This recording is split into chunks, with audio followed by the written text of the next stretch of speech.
ನಮಸ್ಕಾರ, ನ್ಯೂಸ್ 11 ಕರ್ನಾಟಕಕ್ಕೆ ಸ್ವಾಗತ. ನಾನು ತಾನಂ. ವಿಜಯಪುರ ಜಿಲ್ಲೆಯ ಬಸವನ ಬಾಗೇವಾಡಿ ತಾಲೂಕಿನ ಮಣ್ಣೂರು ಗ್ರಾಮದಲ್ಲಿ ಪಿಕೆಪಿಎಸ್ ಬ್ಯಾಂಕಿನ ನೂತನ ಕಟ್ಟಡವನ್ನ ಸಚಿವ ಶಿವಾನಂದ ಪಾಟೀಲರು ಉದ್ಘಾಟಿಸಿದ್ರು. ನಂತರ ಕಾರ್ಯಕ್ರಮವನ್ನ ಉದ್ದೇಶಿಸಿ ಮಾತನಾಡಿದ ಅವರು, ಮೈಕ್ರೋ ಫೈನಾನ್ಸ್ಗಳಲ್ಲಿ ಸಾಲ ಪಡೆದುಕೊಂಡು ಜೀವ ಕಳೆದುಕೊಳ್ಳುವುದಕ್ಕಿಂತ ಪಿಕೆಪಿಎಸ್ ಹಾಗೂ ಡಿಸಿಸಿ ಬ್ಯಾಂಕ್ಗಳಲ್ಲಿ ಸಾಲ ಪಡೆದುಕೊಳ್ಳುವ ಕೆಲಸ ಮಾಡಬೇಕೆಂದರು. ರೈತರು ಶೂನ್ಯ ಬಡ್ಡಿ ದರದಲ್ಲಿ ಪಿಕೆಪಿಎಸ್ ಹಾಗೂ ಡಿಸಿಸಿ ಬ್ಯಾಂಕ್ಗಳಲ್ಲಿ ಸಾಲ ಪಡೆದುಕೊಂಡು ವೈಜ್ಞಾನಿಕ ಕೃಷಿ ಮಾಡಿಕೊಂಡಾಗ ಆರ್ಥಿಕ ಸಬಲರಾಗಲು ಸಾಧ್ಯವಾಗುತ್ತದೆ. ವೈಜ್ಞಾನಿಕ ಕೃಷಿ ಜೊತೆಗೆ ಹೈನುಗಾರಿಕೆಯಂತಹ ಕೆಲಸಗಳನ್ನು ಪ್ರತಿಯೊಬ್ಬರು ಮಾಡಬೇಕು ಎಂದರು.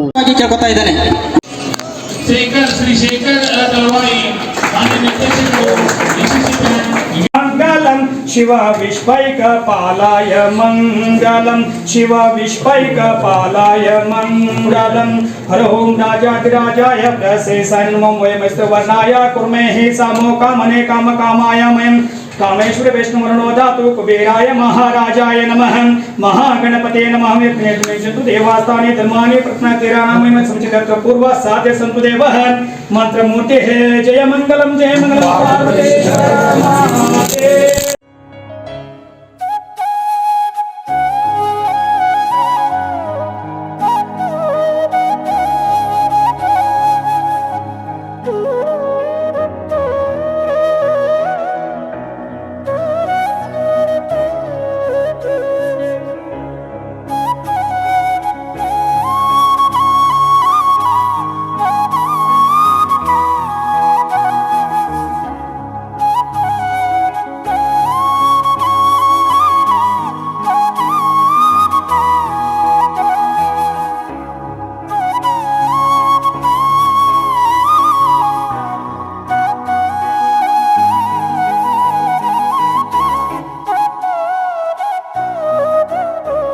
ಇದ್ದಾಗ ನಮ್ಮ ಜಿಲ್ಲೆಯಲ್ಲಿ ಜನರಿಗೆ ಸಾಲ ಕೊಡ್ತಕ್ಕಂಥ ಶಕ್ತಿ ನಮಗಿರಲಿಲ್ಲ.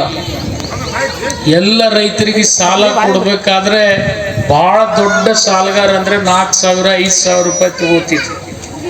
ಒಬ್ಬ ರೈತನಿಗೆ ಬರೇ 4,000 ರೂಪಾಯಿ ಕೊಡ್ತಿದ್ವಿ ನಾವು. ಮತ್ತು ಎಷ್ಟು ಸಾಲಗಾರಿಗೆ ಕೊಟ್ಟಿದ್ವಪ್ಪ ಅಂದರೆ ಬಾಗಲಕೋಟೆ ಬಿಜಾಪುರ ಸೇರಿ 37,000 ಜನರಿಗೆ ಮಾತ್ರ ಸಾಲ ಕೊಟ್ಟಿದ್ವಿ.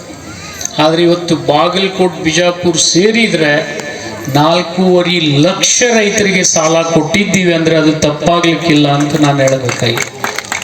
4.5 ಲಕ್ಷ ರೈತರಿಗೆ ಅವರು ಕನಿಷ್ಠ 4,000 ಕೊಟ್ಟಿದ್ರು. ಆದರೆ ನಾವು ಕನಿಷ್ಠ 75,000 ಕೊಟ್ಟಿವಿ, ಗರಿಷ್ಠ 3 ಲಕ್ಷ ರೂಪಾಯಿ ಕೊಟ್ಟಿದ್ದೀವಿ ಶೂನ್ಯ ಬಡ್ಡಿದಲ್ಲಿ. ನೋಡಿ ಬಂದಿದ್ದು ನೀವು ಆ ರೀತಿ ಯಾಕೆ ಕೃಷಿ ಮಾಡಬಾರ್ದು? ನಾನು ನಿಮ್ಮಲ್ಲಿ ಅದನ್ನೇ ವಿನಂತಿ ಮಾಡ್ಕೊಳ್ಳೋದು. 1-2 ಎಕರೆ ಉಳ್ಳಾಗಡ್ಡಿ ಮಾಡಿದರೆ 1-2 ಎಕರೆ ರೇಷ್ಮೆ ಮಾಡಿರಿ, 1-2 ಎಕರೆ ದ್ರಾಕ್ಷಿ ಮಾಡಿರಿ, ನಿಮಗೆ ಯಾವತ್ತೂ ಹಾನಿ ಆಗೋದಿಲ್ಲ. ಇದನ್ನು ನೀವು ತಿಳ್ಕೋಬೇಕು. ಆ ಕೃಷಿ ಮಾಡಿದರೆ ಇಂಥ ಸೊಸೈಟಿ ಸದಾ ನಿಮ್ಮ ಜೊತೆ ಇರ್ತದೆ. ನಾನು ಅದನ್ನೇ ಹೇಳಲಿಕ್ಕೆ ಬಂದಿದ್ದೆ. ಇವತ್ತೇನು ನನಗೊಂದು ಸಂತೋಷದ ಸಂಗತಿ ಏನಪ್ಪ ಅಂದರೆ, ದಿವಂಗತ ಜುಗತಿಯವರು ಈ ಊರಿಗೆ ಒಂದು ಸೊಸೈಟಿ ಮಾಡಿದಾರಲ್ಲ, ಅವ್ರಿಗೆ ನಾನು ಭಾಳ ದೊಡ್ಡ ಕೃತಜ್ಞತೆಯನ್ನು ಸಲ್ಲಿಸ್ತೀನಿ. ಮತ್ತು ಆ ಸೊಸೈಟಿ ಬದುಕಲಿಕ್ಕೆ ಜೀವ ಕೊಟ್ಟವರೇ ಇವತ್ತು ನಮ್ಮ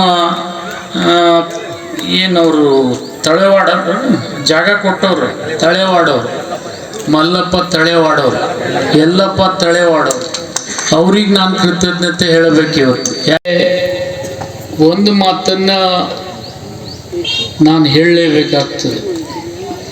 ಈ ಸೊಸೈಟಿ ನಿಮ್ಮೂರಲ್ಲಿ ಆಗದೆ ಹೋಗಿದ್ರೆ,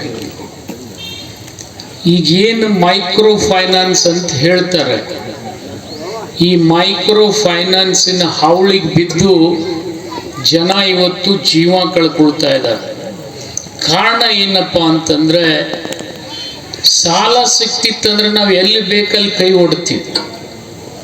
ಆದರೆ ಸಿಗುತ್ತದಂತ ಹೇಳಿ ಯಥೇಚ್ಛವಾಗಿ ತಗೋಬಾರ್ದು. ನಮ್ಮ ಈ ಊರಿನ ಮಣೂರು ಸೊಸೈಟಿ ಮಾಡ್ತಕ್ಕಂಥ ಉದ್ದೇಶ ನಿಮಗೆ ಸಾಲದಲ್ಲಿ ಇಡ್ತಕ್ಕಂಥ ಸ್ಥಿತಿ ತರ್ತಕ್ಕಂಥ ಕೆಲಸ ನಾವು ಮಾಡೋದಿಲ್ಲ. ನಮ್ಮ ಆಸೆ ಏನು DCC ಬ್ಯಾಂಕ್ದವ್ರು ಅಂದರೆ, ಒಂದು ಕಾಲ ಬಂದಾಗ ಚಿಕ್ಕೋಣ್ ಸಂಗು ಹೇಳ್ದಂಗೆ ನೀವೇ ನಮ್ಮ ಸೊಸೈಟಿಗೆ ಸಾಲ ಕೊಡ್ತಕ್ಕಂಥ ಶಕ್ತಿ ಭಗವಂತ ನಿಮಗೆ ಕೊಡಬೇಕು. ಇದು ನಮ್ಮ ಉದ್ದೇಶ.